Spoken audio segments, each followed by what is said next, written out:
I'm Nicole Goyette. I help people obtain loans for the purchase of real estate, and we are back on our YouTube channel, Home Buying in Colorado. And I'm Danielle Harvey. I am a realtor with Coldwell Banker Realty. And today we are going to discuss all of the excitement that comes when you have been out looking at homes with a realtor and you find the one that gets you very excited and that you decide you want to put an offer on. So Danielle, once you have helped a client be able to find that one property, what takes place when they say we want to submit an offer? So you found that perfect home. Your agent, as a buyer, will be immediately contacting that listing agent as soon as possible and beginning the negotiation process. Yeah. You use this word negotiation. Mm-hmm. What is entailed in negotiating the purchase of a house?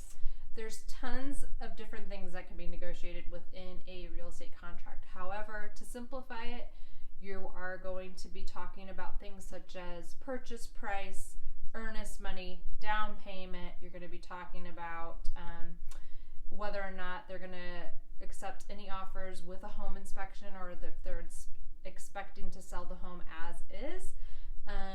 You're going to be talking about a bunch of different things. And what role does the realtor for the buyers play in this? So your agent as a buyer really becomes command central. They are going to be the liaison between you, your lender, and the listing agent on the property. Fantastic. And what does it look like for these conversations to be taking place separate from an offer as opposed to a buyer just submitting an offer? You want to make sure that when you submit an offer that it's your strongest and best. And the only way to know that is to have open communication with all parties. Okay. Over what amount of time are these negotiations taking place?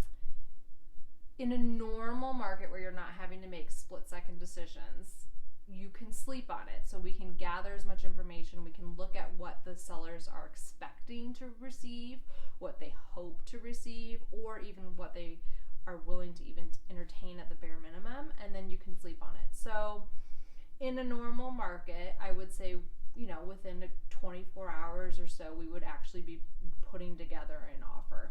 Okay. And let's say that through this communication channel, the agent for the buyer discovers that the seller will not wiggle on the asking price. They want to receive that listing price. What options does a buyer have in submitting an offer for ways to perhaps sweeten the deal and keep some money in their own pocket?